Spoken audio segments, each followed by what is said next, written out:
የበይቱላህ ግንባታ ከተጠናቀቀ በኋላ አንድ ጥያቄ ይመጣል። እዚህ ቦታ ላይ አላህ ቤት እንዳለው እንዴት ይታወቃል?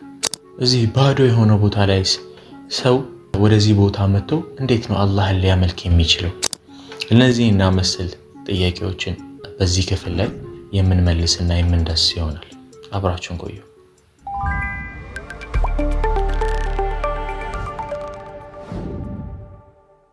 በአላህ ትዕዛዝ መሰረት ነቢዩላህ ኢብራሂም ዓለይሂ ሰላምና ልጃቸው ኢስማዒል የአላህን ትዕዛዝ ተሸክመው ተቀብለው ቤቱ አሁን ላይ ተገንብቷል።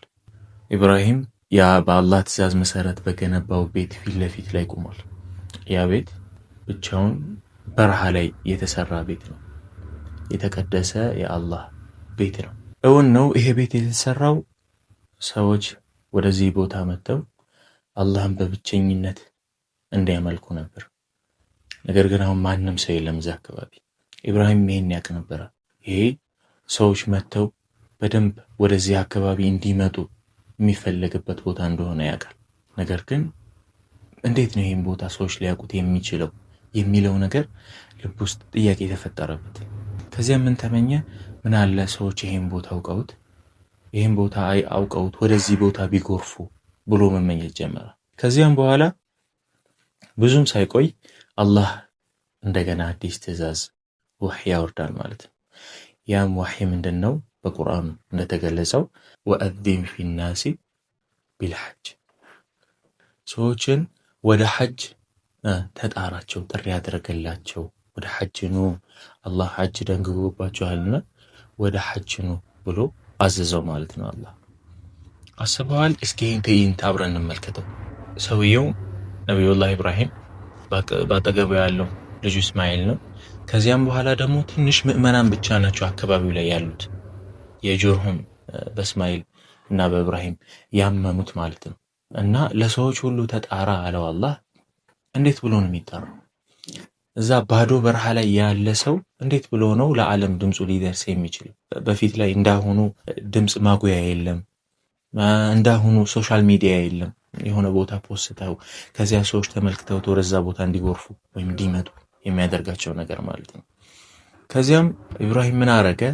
ያው የታሪክ ተመራማሪዎች እንደሚናገሩት አቤ ቁበይስ ወደ ተባለ ተራራ፣ ወደ አካባቢው ላይ ያለ ተራራ ነው።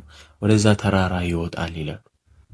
ከዚያም በኋላ እዛ ላይ በቃ ሰዎቹ አጠገቡ እንዳሉ ሆኖ ነው ጥሪ ሲያደርግ የነበረው። ያም ጥሪ ምንድን መሰለ? እናንተ ሰዎች ሆይ አላህ እናንተ ላይ ሐጅን ደንግጓልና ወደዚህ ወደ ተከበረው ቤት መታችሁ ሐጅ አድርጉ የሚል ነበር። ይህ ጥሪ ቀላል ጥሪ እንዳይመስልህ፣ ወይም እንደተለመደው በአካባቢያችን ላይ ጥሪ ሲደረጉ ዝም ብሎ ተጭቆ ተለልቦ የሚደረግ ጥሪ እንዳይመስልህ። አላህ የዚህን ጥሪ መልክ በደንብ ቀይሮታል። ለምሳሌ የኢብራሂምን ድምፅ ዓለም ላይ ያለ ሰው በሙሉ እንዲሰማው አድርጎታል። የኢብራሂምን ድምፅ አላህ ከፍ አደረገው። ሁሉም ሰው ሰምቶታል ይባላል። ሁሉም ሰው ብቻ አይደለም፣ ሁሉም ፍጥረታት ያንድን ድምፅ ሰምተውታል ይባላል። ኢቭን ያልተወለዱ ህፃናት፣ በእናቶቻቸው ሆድ ውስጥ ያሉ ህፃናቶችም ጭምር፣ በአባቶቻቸው ጀርባ ገና ያልተጸነሱ ህፃኖችም ጭምር፣ ዓለመዘር ላይ ያሉ ኸልቆች በሙሉ ሁሉ ያንን ድምፅ ሰምተውታል ይባላል። እና እስካሁን ሰዓቲቷ ድረስ ከዛን ጊዜ ጥሪ ከተደረገ ሰዓት ጀምሮ እስካሁኗ ሰዓት ድረስ ያሉት ሰዎች እዛ ቦታ ሐጅ የሚያደርጉ ከሆነ አላህ በኢብራሂም በኩል ያስተላለፈውን ያንን ጥሪ ተቀበለው ሰምተው ለበይክ ብለው ነው ይላሉ። ፊል አፈር እንደመጣው ሁሉም ለበይክ አላሁመ ለበይክ ብሏል ይባላል። ስለዚህ አሁን ላይ ሐጅ የሚያደርግ ሰው የኢብራሂምን ድምፅ ሰምቶታል። የኢብራሂምን ድምፅ አላህ በኢብራሂም በኩል ያስተላለፈውን ያንን መልእክቱን አዳምጦታል። አስታወሰውም አላስታወሰውም ያንን ነገር ሰምቶታል ማለት ነው። እነዚህ ድምፁን ሰምተው የሚመጡት ሁጃጆች እነማን ናቸው? እስኪ እንመልከታቸው። አንድ የቁርአን አያ እናንሳና እንመልከታቸው። ወአዚን ፊናሲ ቢልሐጂ የእቱከ ሪጃለን ወዓላ ኩሊ ዳሚሪን የእቲነ ሚን ኩሊ ፈጅን ዓሚቅ ይላል አላህ ሱብሓነሁ ወተዓላ በቁርአኑ።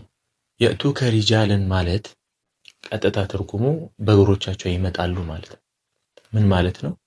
ያንን ጥሪ የሚሰሙ ሰዎች አላህን የሚናፍቁ ሰዎች ምንም አይነት ችግር ምን ሳይበግራቸው መዓት መንገዶችን 1000 ኪሎ ሜትሮችን በእግሮቻቸው እያቋረጡ ወደዛ ቦታ አላህን በብቸኝነት ወደሚያመልኩበት ቦታ አላህ ግዴታ ያደረገባቸውን የሚወጡበት ቦታ ላይ ይመጣሉ ማለት ነው።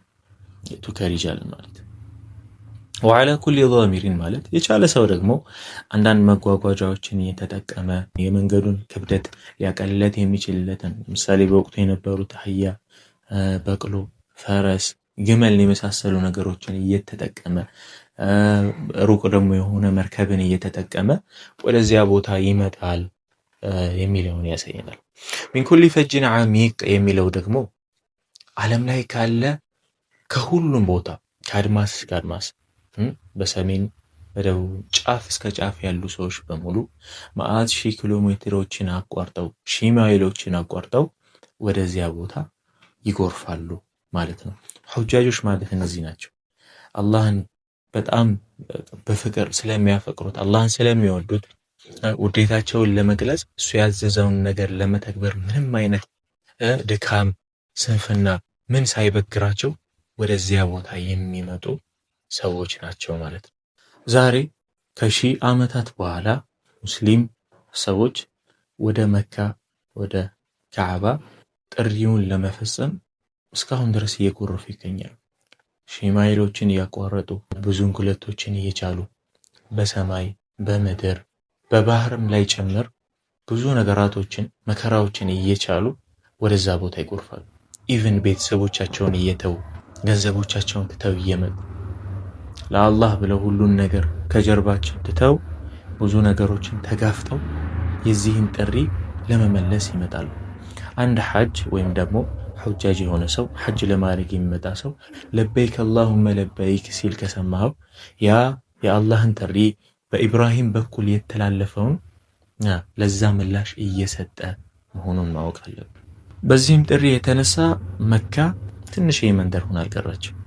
በዚህ ጥሪ የተነሳ መካ ትልቅ የሙስሊም ሰዎች በሙሉ ቂብላ ሆና ተቀምጣለች። ትልቅ ከተማ አምልኮ የሚፈጸምባት ቅዱስ ስፍራ ሆና ተቀምጣለች። ይህች ጥሪ ባትኖር ኖሮ ወይም ይህች ጥሪ ባትከሰት ኖሮ መካ እስካሁን ያቺው በረሃ ብዙ የማትታወቅ ዝም ብላ ሸለቆ ብቻ ትሆን ነበር። ነገር ግን ይህን ጥሪ የመካን ዕጣ ፈንታ ቀይሮታል ማለት ነው። የግንባታው ታሪክ ይሄንን ይመስል ነበር። ውዱን ጊዜን ስለሰጠኝ አመሰግናለሁ። በቀጣይ በአዲስ ርዕስ እስከምንገናኝ ሰላም አለይኩም።